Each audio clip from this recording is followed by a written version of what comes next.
Hello student, আজ পড়ব twins প্রেগনেন্সির পার্ট 2 ভিডিও। আগের ভিডিওতে পড়েছি পার্ট 1 ভিডিও টুইন প্রেগনেন্সির, যেখানে পড়েছি ইন্ট্রোডাকশান। পার্ট 2 ভিডিওতে প্রথম কি আছে, ইটোলজিক্যাল ফ্যাক্টর, কি কারণে টুইন প্রেগনেন্সি হয়।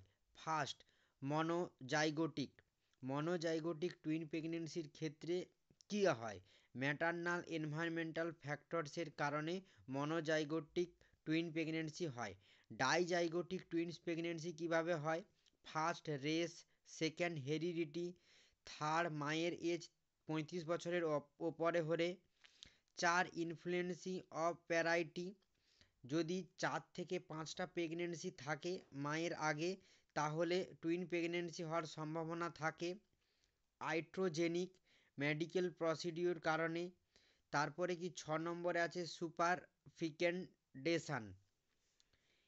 সুপারফিকেন্ডেশন বলতে কি বোঝানো হয়েছে, একটা মেনস্ট্রুয়াল সাইকেল থেকে দুটো এগ রিলিজ হয়েছে, ওই দুটো এগের মধ্যে একটা এগকে একটা স্পার্ম ফার্টিলাইজ করে একটা জাইগোট তৈরি করেছে।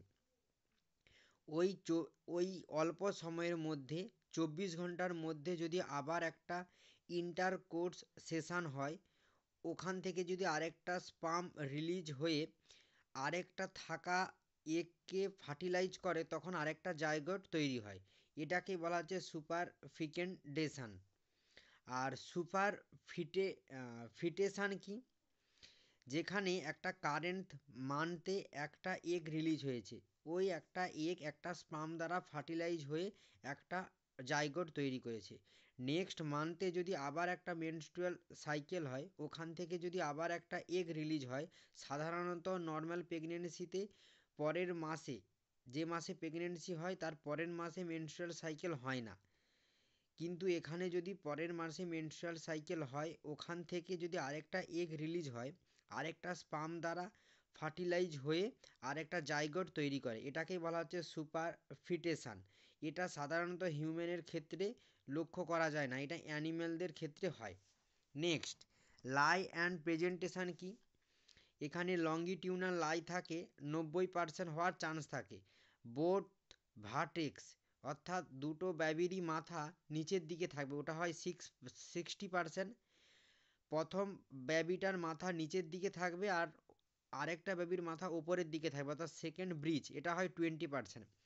আবার কি কোনোটায় ফার্স্ট ব্রিজ হয়, সেকেন্ড ভার্টেক্স হয়, এখানে 10% থাকে। দুটোই ব্রিজ হবে, এটা 10% থাকে। আর প্রথমটা ভার্টেক্স হবে এবং সেকেন্ডটা ট্রান্সভার্স হবে, এটাও হতে পারে। আর বোথ ট্রান্সভার্স হবে, এটা রেয়ার হয়। নেক্সট, ইনসিডেন্টস, ডাইজাইগোটিকের ক্ষেত্রে হেলেন্সের রুল অনুযায়ী এখানে দেওয়া আছে 3টা, আর মনোজাইগোটিকের ক্ষেত্রে 250 মধ্যে একজনের হয়। ডায়াগনোসিস, কিভাবে ডায়াগনোসিস করব, হিস্ট্রি টেকিং করব। নেক্সট কি করব, নোটিং সিমটমস, নর্মাল প্রেগনেন্সিতে যে সিমটমসগুলো মায়ের দেখা যায়, টুইন্স প্রেগনেন্সিতে এখানে ডবল দেখা যাবে এই সিমটমসগুলো। 3, জেনারেল এক্সামিনেশান করব, জেনারেল এক্সামিনেশানে দেখব অ্যানিমিক আছে কিনা, জয়েন্টে সয়েলিং হচ্ছে কিনা, এগুলো লক্ষ্য করব। 4 নম্বরে অ্যাবডোমিনাল এক্সামিনেশান করব, যেখানে ইন্সপেকশান করব। ইন্সপেকশান করলে দেখা যাবে যে শেপটা হচ্ছে ব্যারেল আকারের। তারপর কি, পেলপেশান করলে দেখা যাবে ফিটার্সের পার্টগুলো দেখার চেষ্টা করব, আর অসকালটেশানে হার্ট সাউন্ড শুনব। ইন্টারনাল এক্সামিনেশানে প্রেজেন্টেশান দেখব বেবির, আর সোনোগ্রাফি করব, সোনোগ্রাফিতে দেখব amount of fluid and position of baby. আর কি করব, কোরিয়ন সিটি অফ প্লাসেন্টা লক্ষ্য করব। রেডিওগ্রাফি করব এবং বায়োকেমিক্যাল টেস্ট করব, যেখানে আর কি করব, বায়োকেমিক্যাল টেস্ট করব, যেখানে HCG লেভেল দেখব।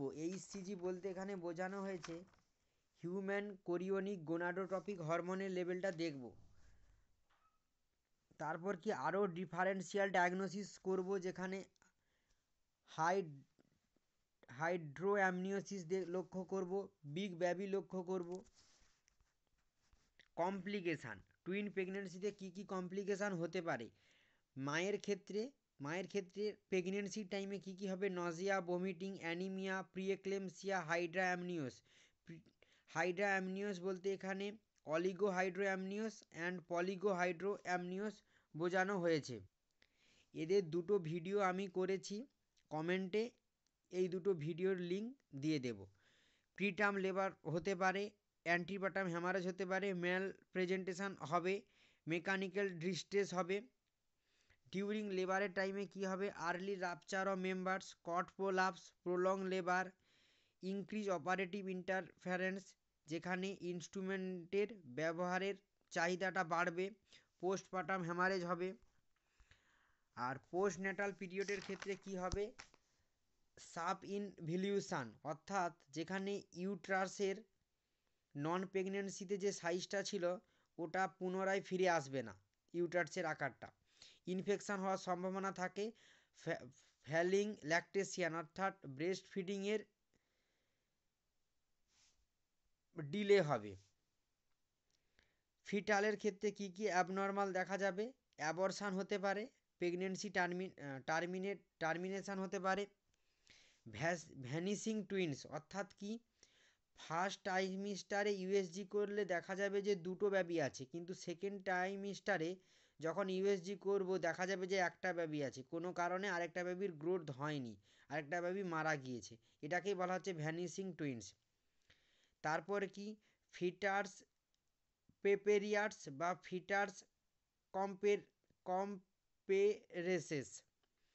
এর মানে কি, যে কোনো কারণে যদি একটা বেবির মারা যায় তাহলে ওই বেবিটা, যে বেবি থাকবে সেই বেবি আর ওপরে ইউট্রাইনের লেবারের চাপে ওই মৃত মানে গ্রোথ না হওয়া ওই বেবিটা ওই মাঝখানে থেকে যাবে এবং চাপে একটা লেয়ার তৈরি করবে এবং ওই লেয়ারটা, ওই সেলসটা ডেলিভারির টাইমে বেরিয়ে আসবে। এটাকেই বলা হচ্ছে ফিটার্স পেপেরিয়ার্স বা ফিটার্স কম্পেরেসেস। প্রিটার্ম বার্থ হবে প্রিটার্ম লেবারের কারণে। ফিটাল অ্যানোম্যালিস, ফিটালের গ্রোথ ঠিকঠাক হবে না। ফিটাল অ্যাকার্ডিকাস, অর্থাৎ কি যে কোনো একটা বেবির হার্ট ঠিক করে ডেভেলপ হবে না। হাইডাটিফর্ম মোল হওয়ার সম্ভাবনা থাকে। ডিসকন্ডান্ট গ্রোথ, অর্থাৎ কি দুটো বেবির একই রকম গ্রোথ হবে না।